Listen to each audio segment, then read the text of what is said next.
Әдетте қарбалас тірліктен қолы босамайтын ата-анасы жанында қалып, бар назар өзіне ауғанда бала көңіл шаттанады ғой шіркін. Көптен бері Әсем мен Мадияр өз ұлы Мақсатқа көңіл бөлмей кетіп еді. Ертелі кеш жұмыс басты бұл жас жұп күн қараңғыда үйіне оралады. Ұлын 5 жасында сүндетке жатқызып, бүкіл ағайын туған туыс басын қосып Құдай тамақ берді. Жұмыс басты болғандықтан көбіне жиын тойдан қалып қоятын Әсемге есеппен сыйласатын мына заманда ешбір абысын қол ұшын созбады. Күн ыстық, шыжып тұрған кез, ертеңіне тал түске ыстыққа қалмайын деп бүкіл ыдыс аяқты далаға асыға жуып жатты. Мақсат анасының аяғына астына оралып болар емес.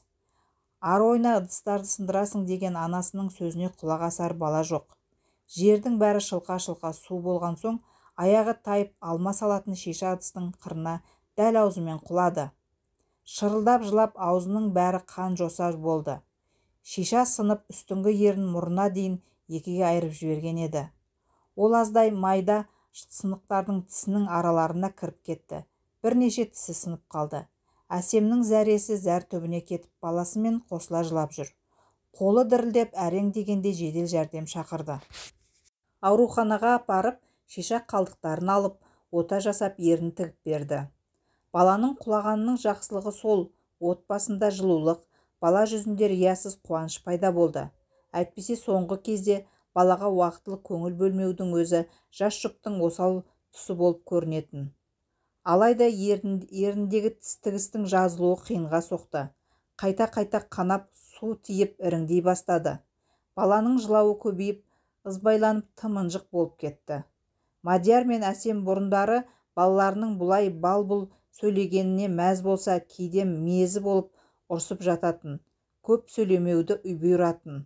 Енді міне оның сыңғырлаған үнін еститін емес. Ыңырсып кейде саусақтарымен нұсқап көрсетіп, қалауын сөзбен жеткізуді тоқтатты. Ерніндегі жара ауыратын болғандықтан сөйлегісі келмей жүрген олар деп әке-шешесі қатты назар аудара қойған жоқ. Әсем мұғалімдік қызметінен уақытша демалыс алып, баласына өзі қарап жүр. Баласының жылауын күн сайын үдей түсуде. Алғашында жаны ашып, ұлын ұрыспай мәпелеп жүрген ана байғұстың төзімі таусылуға шақ қалды. Мақсат көбінесе бала бақшада болып, әке-шешесін мазаламайтын. Сенбі күндері Әсем өзінің анасына апарып тастаушы еді. Енді міне өз баласын өзі жақтыра алмай әрең шыдап жүр. Анасына қоңырау шалып, жиен немересін тым еркелетіп жібергенін айтпақ болды. Алло, мама, қалыңыз қалай? Жақсы, шүкір, қызым, өздерің қалайсыңдар? Мақсат тәуір болайын деді ма? Жоқ, қайдағы, керісінше еркелеп ынжықтанып жүр. Әбден еркелетіп жіберген екенсіздер. Ерке болсын, бұзық болсын, мейлі, ең бастысы аман болсын. Қандай бәледен аман қалды емес пе? Телефонды берші, сөйлесейін. Мақсат әжесіне бірдеңелерді айтқысы келгенмен сөйлей алмай ыңылдап қойды. Ақыр соңы ызасы келген балақай бар даусымен жылап жіберді. Оған не болғанын анасы еш түсінер емес. Біршама уақыттан соң Әсемнің анасы қайта хабарласты. Қызым, мен алаңдай бастадым. Мақсат сөйлегісі келіп бірдеңелерді айтты, бірақ сөздері түсініксіз. Ол бұлай еркелеген емес, өзімен өзі ойнап жүретін бала еді. Сөздер анық болатын. Қызым, бұл еркелік емес. Өткен жолы құлағанда зақым келген жоқ па? Мен де соны уайымдап жүрмін. Жаныма маза берер емес. Оны тезірек дәрігерге көрсет. Иә, Мадияр да солай айтып жатыр. Ертең тексеруге алып барамын. Мадияр жұмыста болғандықтан Әсем баласын жетектеп ауруханаға барды. Расымен де баланың сөйлеуіне байланысты ақау бары расталды. Оған қоса үстіңгі ерні екі жаққа бөлініп, ортасы арық секілді болып қалғандықтан сөздері дұрыс шықпайтынын айтты. Міне сол күннен бастап Әсем өзін өзі жеп қоя жаздап жүр. Ана байғұс баласының бұл көрген азабына өзін кінәлі сезінетін, жастан көзі құрғайтын емес. Күн сайын ұйқыдағы ұлынан кешірім сұрап көзіне жас алып қалады. Қайтсем де емдетем деп бармаған жері баспаған тауы қалмады. Емші дәрігер бәріне апарды. Бәрінің айтатыны бір, баланың еріне қайта ота жасау керек. Алайда Әсем өз еліміздің дәрігерлеріне сенімсіздікпен танытып, бұл қадамға баруға қорқып жүрді. Мадияр екеуі ойлана келе Ташкент қаласына барып Мақсатқа ота жасатпақ болды. Мадияр әйелі мен жарын жалғыз жібергісі келмей өзі де бірге бармақ болған. Жаным, сен де жұмыстан қалсаң қалай күн көреміз? Баланың еміне ақшаны қайдан табамыз? Сен еш алаңдамай жұмысыңды жасай бер, мен өзім алып бара берейін. Жат елге қалай жалғыз жіберемін? Сен уайымдама, бәрі жақсы болады, алысқа кетпеймін ғой. Шымкент пен Ташкенттің арасы бірер сағат жер емес пе? Жарайды. Әсем кезек көбеймей жатып, ерте бару үшін шекараға дейін таксимен бір күн бұрын сөйлесіп қойды.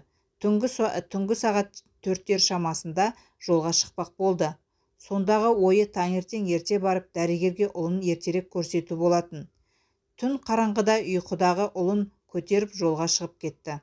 Шымкент Жетісай үлкен жолда көліктері апатқа ұшырады. Үлкен жүк көлігі келіп дәл Әсем отырған жақтан жеңіл көлікті соқты. Өкініштісі, Әсем апат орын алған жерде көз жұмды. Кіп-кішкентай баласын өз денесімен қорғап қалған байғұс әйел ерлікпен жан тапсырды десек те болады. Осылай боларын білгендей, Мадияр сен бармай-ақ қой деп шырылдап жүргенін қарасаңызшы. Періштедей балақай анасының өлі денесін өз көзімен көріп тіптен шошып қалды. Әсемнің денесін Шымкентке моргке алып кетті. Ал Мақсат болса шырылдап жылаған күйі полиция бөлімшесіне жеткізілді. Әкесі келгенге дейін қара терге түсіп, тоқтаусыз жылай берді. Әкесін көрген кезде тіптен жылауы күшейе түсті. Әкесі мен ұлы екеуі бірі анасын, бірі сүйікті жарын жоқтап, еңірене жылап алды. Әсемнің денесін Мадияр ауылдағы әке-шешесінің үйіне апарып, сол жерде жаназа намазы оқылып, мәңгілікке сапарға шығарып салды. Жол апатына кінәлі жүк көлігінің жүргізушісі бас бостандығынан айырылды. Анасының қазасынан соң Мақсат бұрынғысынан бетер ынжық, кесір болып ешкімге көнбейтін мінез пайда болды. Мадияр баласын әке-шешесіне тастап, өзі қалаға жұмысына оралды. Мадиярда мектепке математика пәнінен сабақ береді. Анасы қаза болып, әкесі тастап кеткен балақай өзін ешкімге қажеті жоқ адамдай сезініп, бір бұрышта тығылып жылап отыратын. Мадиярдың ағасы Азамат қара шаңырақта әке-шешесінің қолында тұрады. 5 баласы бар үлкен отбасы.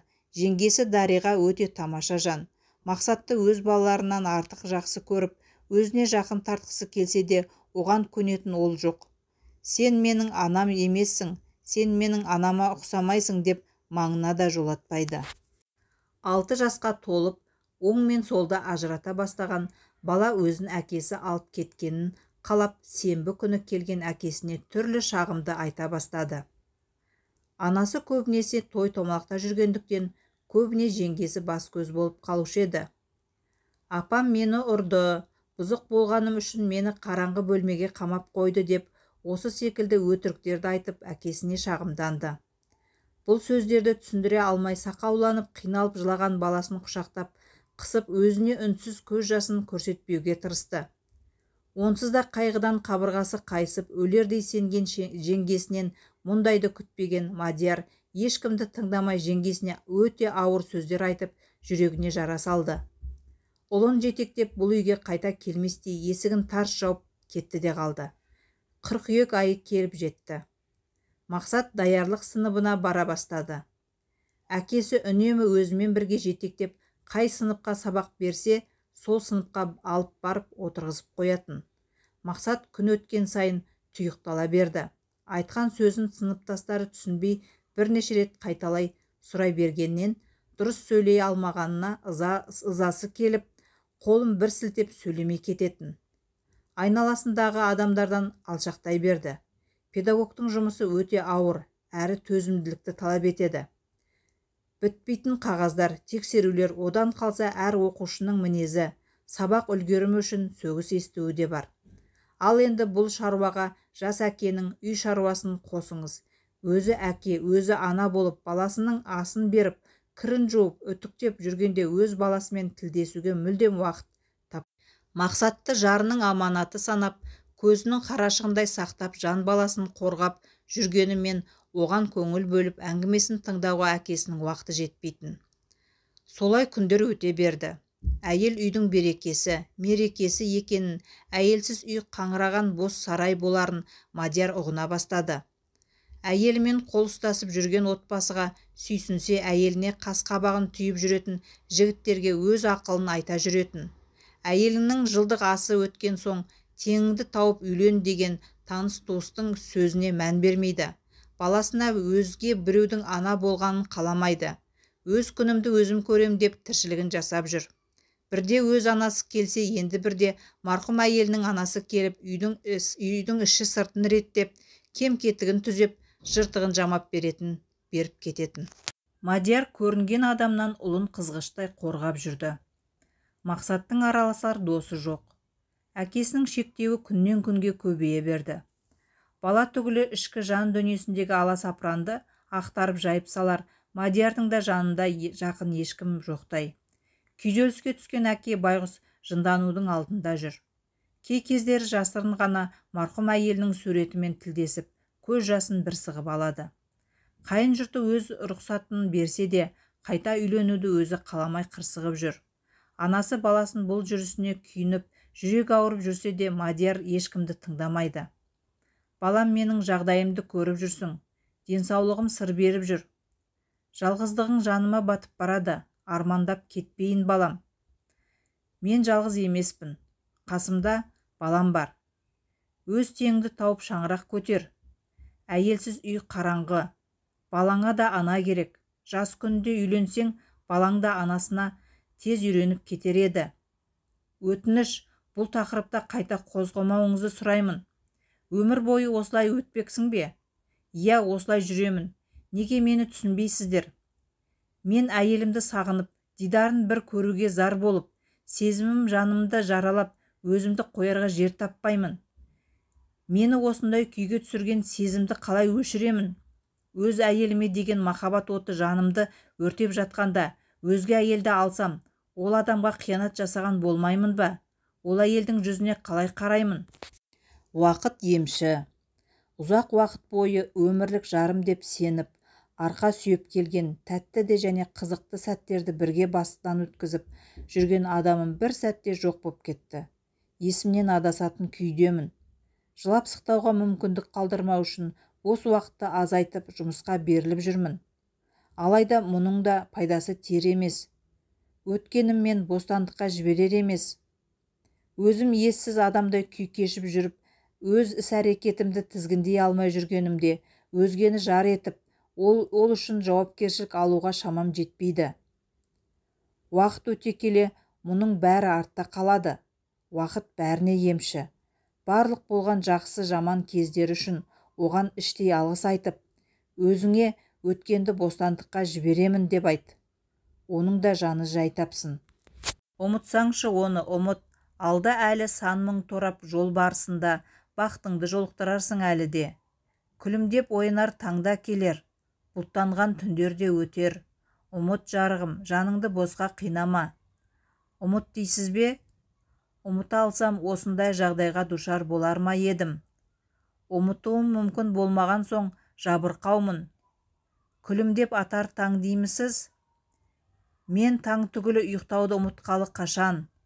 Қалай күлу керек екенін де ұмыттым. Балам-ау, ілгері қарай жүрсеңші, кейінге қарай тартыншақтамай. Неге ілгері қадамыңды нық басып болашағыңды ойламайсың? Әлде өз-өзіңе дұшпансың ба? Жаныңды қинамай бәрін де өткенмен қалдыр. Ең болмаса сыр ақтарып, жаныңды жегдей жеген бұл азаптан арылсаңшы. Осыншама солардай не болды өзі? Өлгеннің артынан өлмек жоқ ұлым. Құрбыға да досқа да аян жан жарам. Маған аянышты көз қарас танытатын болды. Содан соң айтпауға бел будым. Мен махаббат дертіне шалдықтым. Емім де емшім де тек сол ғана. Одан өзге ешкімге көмектесе де алмайды. Солдым, иә, солып барам. Қайтейін, қолымнан ештеңе келер емес. Мына әлем әсемсіз, керексіз болып қалды маған. Мүмкін уақытысы келсе бәрі реттелер. Бірақ қазір емес. Өтінем, жанымды жаралай осымен тоқтатайық. Мадиярды үгіттей анасының қолынан келмеді. Амалсыз көз жанар жасқа толып, Ұлы үшін дұға етуден басқа еш шарасы жоқ. Ана байғұс өз жөніне кете барды. Солай күн өте берді.